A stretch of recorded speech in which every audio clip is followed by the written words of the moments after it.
τα στοιχεία σας και κάποτε γυρίσει, ελπίζουμε το θέμα σας να την απασχολήσει. Μανάρια μου εσύ! Και πότε περιμένετε πως θα έρθει πάνω κάτω? Δεν εξαρτάται από εμάς, ίσως περάσει και εβδομάδα. Ψάχνουν οι άλλοι ειδικοί λίγο παρακάτω. Εσύ όπως πηγαίνετε στο αριστερό σας χέρι, θα βρείτε παρκούμενο στη σελίδα που ίσως κάτι ξέρει. Αν μάλιστα της δείξετε καμία φωτογραφία, τότε δεν είναι χρειάζεται όλα τα άλλα τα γραφεία.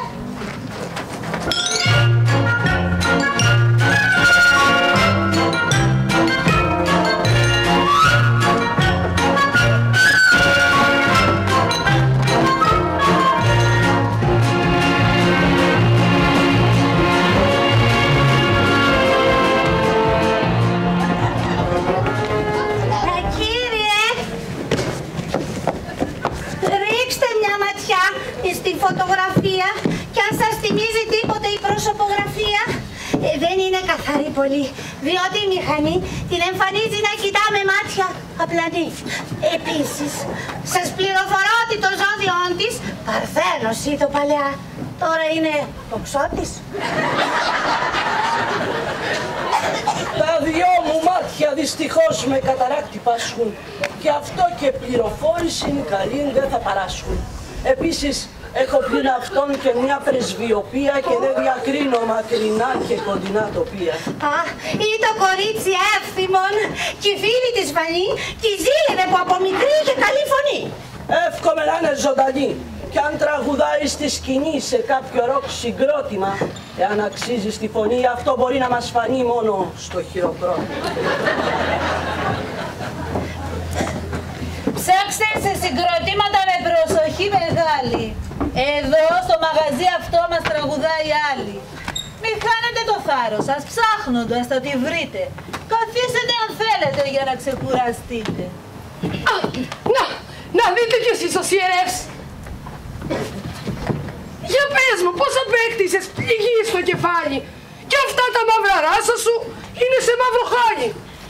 Έκαναν επεισόδια βαδίτριε κι αλείτε κι ανάξιος με φώναζαν διάφοροι ενωρείτε και μόνον όταν φτάσαν ματ σε κάποιες αποστάσεις το ζήτημα δεν έλαβε μεγάλας διαστάσεις.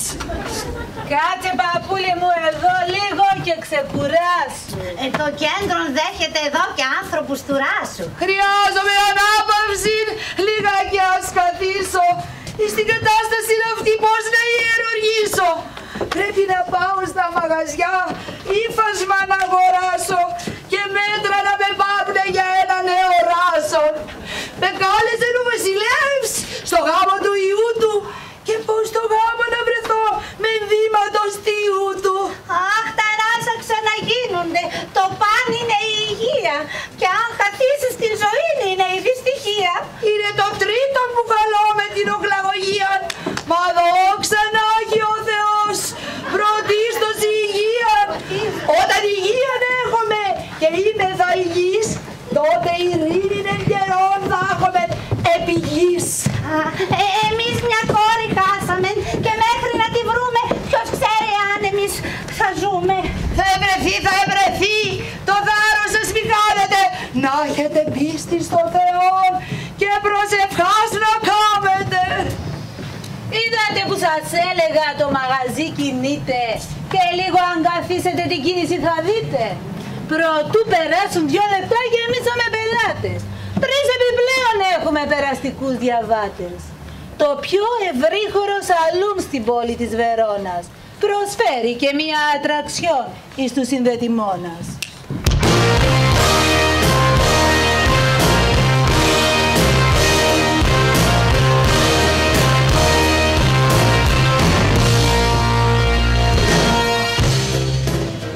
Ένα μπαλέτο δροσερό με όμορφες παρθένες και στην τέχνη του χορού καλά εξασκημένες. Θαυμάστε όλοι σώματα, θαυμάστε επιδόσεις, δώρο του καταστήματος αυτές τις περιπτώσεις.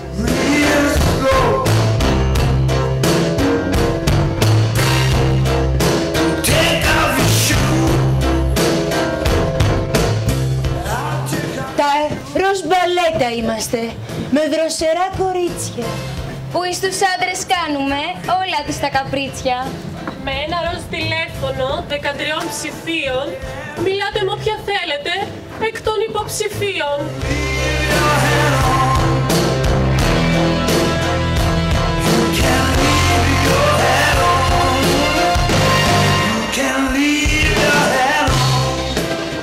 Εγώ είμαι η αχόρταγη και για το σεξ φημίζομαι.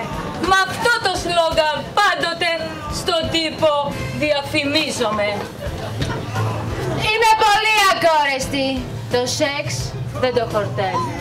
Και με τα χάδια μου μπορώ νεκρούς να ανασταίνω.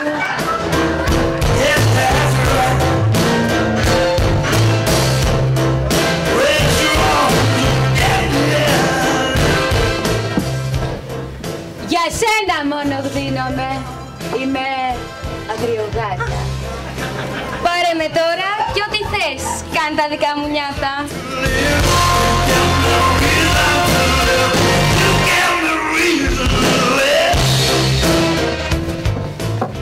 Αυτό το σλόγγαν έχω εγώ και έτσι ξεχωρίζω. Και γδίνομαι για να χαρούν εκείνοι που γνωρίζω.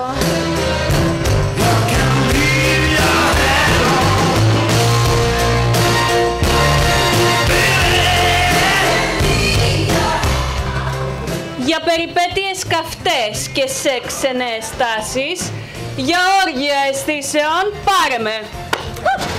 Μη διστάσεις.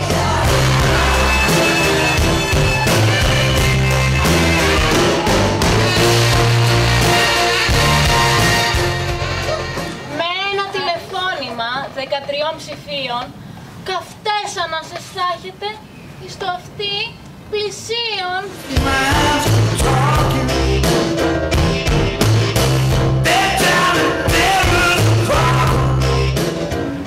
Και από πίσω πάρε με, αν θέλεις ένα βράδυ, για να σου κάνω εντριβές και τρίψιμο με λάδι.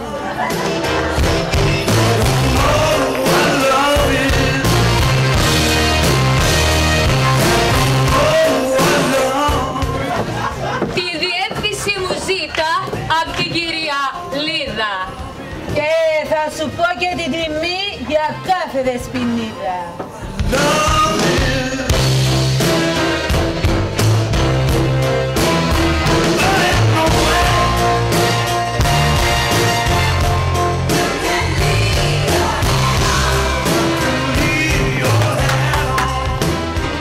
Μπράβο κορίτσια, αρκετά.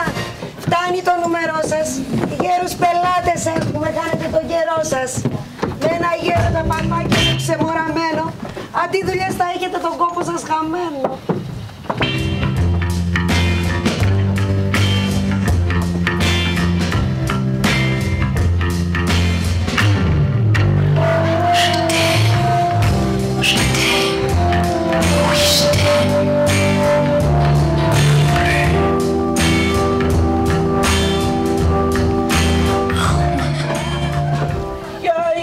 Αυτή η δεσποινής που κάθεται εκεί πέρα και από τα κορίτσια του χορού η πιο ωραιότερα. Χρόνια εργάζεται σε εμάς αυτή η δεσποινίδα. Δουλεύει με ψευδόνυμο και τη φωνάζουν Λίδα. Με βοηθεί στα ποτά, στη διανομή κρασιών και με κυρίους ευγενείς κάνει κονσομανσιόν. Μέχρι την ώρα 12 λέγει τα λαϊκά κι ύστερα πιάνει τα βαριά και χασικλειδικά. Παρακαλώ πέστε σε αυτή την ευγενή γκαρσόνα να μου κρατήσει συντροφιά για λίγο στη Βερόνα. Λίδα, ο κύριος αυτός θερμά παρακαλεί να πάσει στο τραπέζι του που εκεί σε προσκαλεί. Χαίρετε, καλησπέρα σας. Θέλετε βότκα, μπύρα? Όχι, καθίστε δεσποινής. Πριν από λίγο πήρα. Κόρη μου, εσύ που τραγουδάς και σε φωνάζουν Λίδα, μήπως τυχώς συνάντησες αυτή τη δεσποινίδα? Κάπως γνωστή μου φαίνεται. Αλλά με βεβαιότητα δεν μπορώ να ορκιστώ πως έχει ομοιότητα. Η βίλα που διακρίνεται πολύ καλά στο βάθος κάτι μου φέρνει στο νου. Μα ίσως κάνω λάθος. Πάντως η κόρη που κοιτά μπροστά στις πισίνες Δεν μοιάζει με καμιά γνωστή και φίλες μου εκείνες. Εάν τυχόν τη δεις, στην Παργούμαν του σαλούν αυτού την είδηση να πεις. Εμείς μπορεί και αύριο μια βόλτα να περάσουμε. Και ναι, αν δεν έρχεται, τίποτα δεν θα χάσουμε. Απ' την Παργούμαν έμαθα ότι ως Δεσποινίδα χρόνια εργάζεστε εδώ και σας φωνάζουν Λίδα. Και έχω μια περιέργεια, αδιακρισία μάλλον, να μάθω πως βρεθήκατε σε αυτό το περιβάλλον. Αχ, η πονεμένη μου ζωή είναι πολύ πικρή. Και εδώ σαν προσελήφθηκα ήμουν πολύ μικρή. Γύρω στα 14, στο άνθος της ζωής μου, σε μια πλημμύρα έχασα τους δύο τους γονείς μου. Αλλά πριν γίνω ορφανή, έζουσα σαν πριγκίπισσα. Και από μεγάλο έρωτα κατάντησα μια χίπισσα. Είχα αγάπη φοβερή για ένα παλικάρι. Μα η μάνα μου με πίεζε να πάρω κάποιον πάρη. Έτσι, από το σπίτι μου έφυγα ένα βράδυ και κάποιος με βίασε μέσα στο σκοτάδι. Και έγκυος και ορφανή δίχως τον ήλιο μοίρα, αφού εγέννησα μωρό την κάτω βόλτα πήρα. Μετά από κάποιο διάστημα και ένα καλοκαίρι, έζησα αρκετό καιρό με ένα νταλικέρι. Κατόπιν με παράτησε και μ' άφησε στο δρόμο και ο νταλικέρης τα φτιάξε με νέο αστυνόμο.